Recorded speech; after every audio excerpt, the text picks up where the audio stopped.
Welcome back everyone to another video of World of Warship Legends, and today we're taking a look at the Tier 7 United States Heavy Cruiser Baltimore. Now, Wargaming recently buffed this ship pretty significantly. We're going to take a look at that and just the stats overall. In the background here, we do have a game of domination on hotspot, and you can see we got spawned just north of the B, and like I do with most of my cruisers, I'm going to try to get outside here and get the flank. Before we get too far along though, let's take a look at my commander build. For this, I do use Victor Einstein. He was a 2019 Halloween event commander. With his skills, I use Whirlabout as his base skill. That is to increase the turret traverse of all cruisers. Ingenious in slot 1.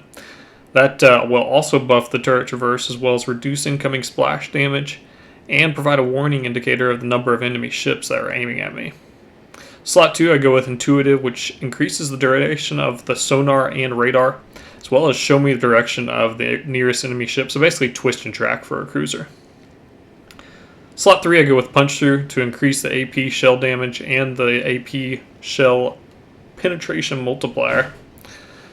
Fourth slot, I go with Fixated to increase the shell grouping and decrease the shell dispersion, and then for the legendary perk, I go with Refill Station, which reduces the reload time of my main guns, and then once I do have a friendly ship in range, it will also give me 10% more range.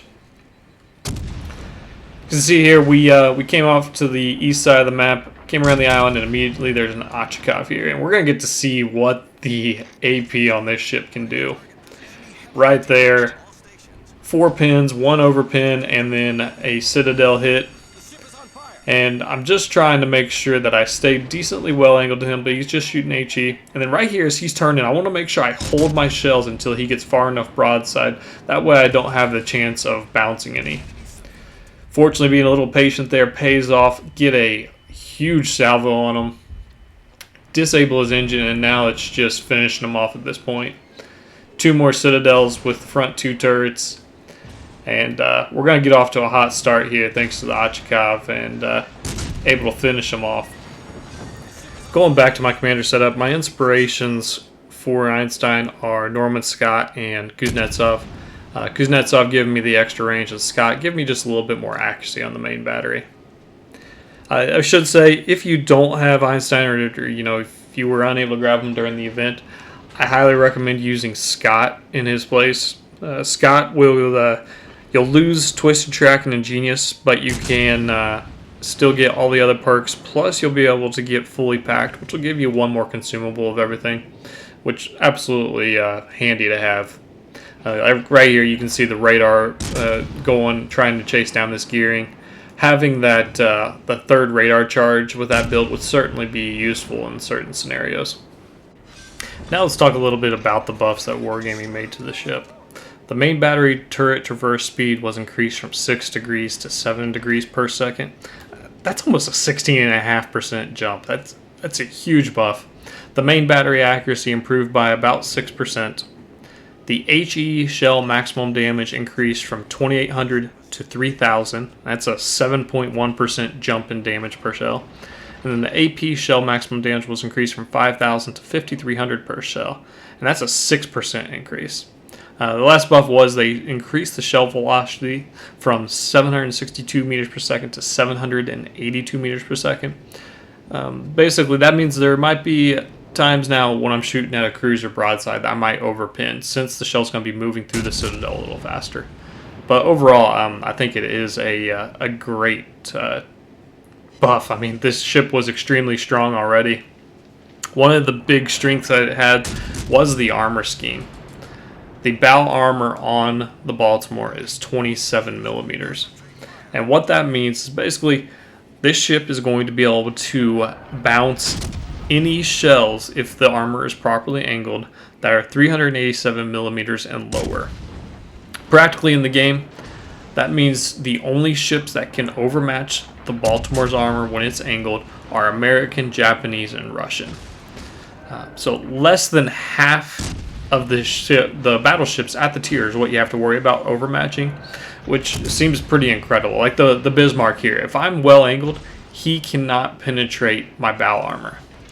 which is absolutely a huge advantage when going up against battleships, especially when I'm able to do 5, 6, 7,000 damage per salvo, and I have a 12-second reload time. It really allows the Baltimore to perform well in those types of scenarios.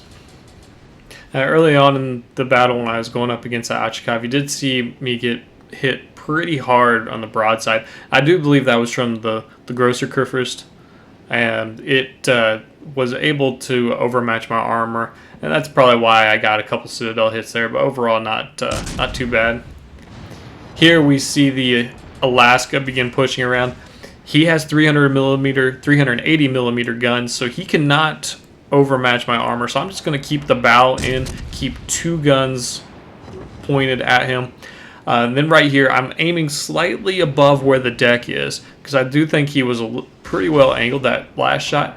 Here, he did turn in a little bit, so I was going to aim for waterline. Unfortunately, or fortunately, the Yamato comes in, finishes him off, and our team has completely taken the eastern flank now and done a great job. Overall, I think this ship is one of the best cruisers from the tech tree right now.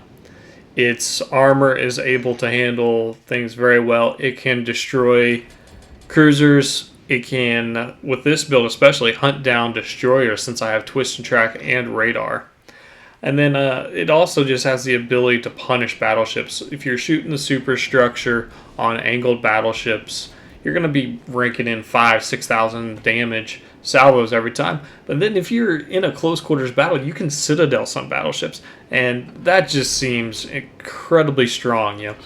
Some of the people don't like the Baltimore due to not having torpedoes like most other cruisers do at this tier.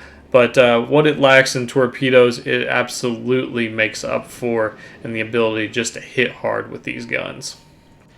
Here you can see as we turn back into the middle of the island, we're firing shots at the Azuma, and then we see the Yamato over here to the middle. We want to make sure that we're angled up on him, not necessarily so we can bounce his shells, but just to shrink the profile of the ship, make it harder to hit. You can see here, out of the 9 shells that he shot, he's only going to hit us with 1. Partly that's a little bit of an anti-dispersion build coming in, but then also the other part of that is we just had a smaller profile for them to shoot at, and at that distance the dispersion gets to be too much. Thanks to some teammate efforts there, we're able to get the last hit on the Yamato. They go down, and then huge thanks to the Cobb right here. He was probably laying that smoke down before the Yamato was killed, but this is going to provide me just a little bit more cover to be able to cover that southern cap point and keep it reset as much as possible. So as you can see, I am down to just a hair over 7,000 hit points left. The Azuma at this angle could finish me off fairly easily. Fortunately, we're in the smoke, we're behind the island, so it's not that big of a threat right now. And thankfully, we do have, you can see we have battleships in the middle of the map also shooting at them.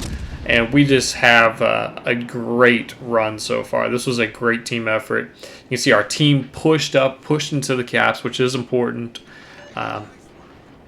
Getting caps is kind of rule number 1B, 1A being protect your health points.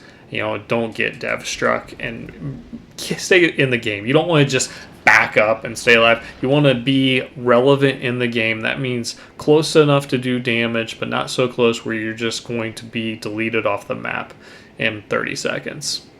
So fortunately, thanks to some great destroyers spotting, some great covering fire from our battleships in the back, we've been able to just absolutely take this flank and kill all but the last 2 destroyers on the enemy team. Well, that's all we have for today. The rest of the match is kind of just destroyers running. We don't have a lot of action. Fortunately, our team is able to finish it off and get the W. I think this is arguably the strongest tech tree cruiser in the game. I'm curious to hear what you all have to say. Leave your thoughts down below in the comments. If you have any questions, concerns, let me know those as well. If this is your first time coming here, consider hitting subscribe. We'll have a lot more videos coming at you shortly. Have a great day.